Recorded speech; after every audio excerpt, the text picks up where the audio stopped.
Hello friends, salut les amis, écoutez ceci. Прекрасно помню. Je me souviens très bien qu'à une époque meilleure, il y a 10 ans, voire plus, nous nous sommes adressés aux Français pour leur rappeler que ce n'était pas convenable pour un pays qui, premièrement, promeut la démocratie sous toutes ses formes, et deuxièmement, qui avait initié en 1990 au sein de l'OCDE l'approbation de la déclaration portant sur l'accès à l'information qui stipule, à la demande de l'Occident, à l'époque l'Union soviétique était à l'arrière-plan, que tous les membres de l'OSCE assurent à leurs citoyens un accès sans entraves à l'information provenant aussi bien de sources à l'intérieur du pays en question que de sources à l'extérieur du pays.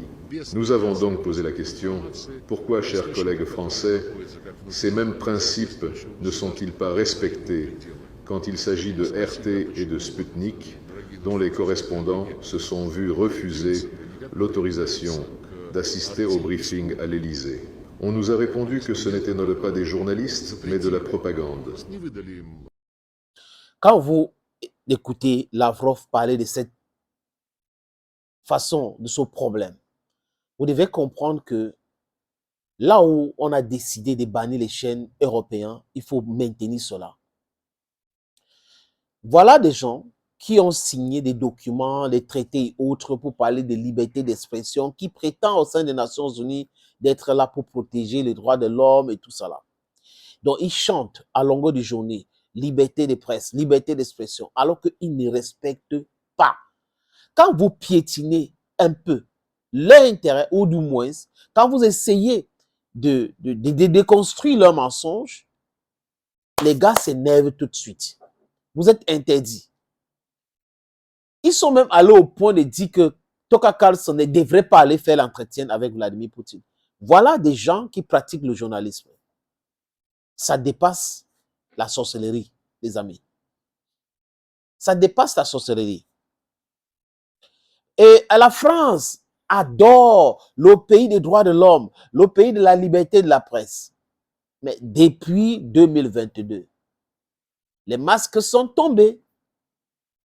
La France d'Emmanuel Macron a interdit RT France, une chaîne de télévision, une société enregistrée en France qui employait les journalistes français interdits en France. Parce que les intérêts de la France étaient du côté des États-Unis d'Amérique qui soutenaient ou qui soutiennent l'Ukraine. Les Américains ont pris la même décision de off-air RT. Voilà donc des gens qui prétendent respecter la presse parce que ces gars avaient déjà préparé leur narratif et ils savaient que pendant qu'ils seraient en train de distiller la même information mentie à longueur de journée, les autres médias devraient avoir un autre son de cloche. Et ça devait diluer leurs mensonges. Ils décident donc d'interdire RT France et de traiter les journalistes de RT France, les Français, des propagandistes. Mais aujourd'hui, quand nous regardons, les amis, BBC, Deutsche Welle, quand nous regardons CNN, du moins beaucoup de personnes en Afrique aujourd'hui ne veulent plus regarder cette chaîne. Quand vous regardez France 24, vous avez l'impression que c'est du journalisme qu'ils font. Vous avez des gens qui font des débats à longueur de journée comme LCI par exemple. Il n'y a pas l'ombre d'un seul ou d'une seule personne qui va parler contre ce que les autres sont en train de dire. Donc on réunit 5 personnes sur le même plateau en train de communiquer. Ils appellent ça débat. Ils font du Russia batching, ils appellent ça débat. Et ils considèrent les journalistes russes comme des propagandistes. Et eux, ils se disent ils sont des journalistes. Ils se moquent d'eux. Donc vous voyez des gens qui se moquent d'eux réellement, les amis. C'est quand même terrible. Mais ils se considèrent journalistes. Là, les amis, le président français a interdit à l'Élysée RT France et Sputnik. Et voilà des gens qui ont condamné la Russie l'autre jour quand la Russie a interdit aussi RFE et RL, dont Radio Free Europe et Radio Liberté. La Russie a interdit cela. Et les gars ont fait quoi?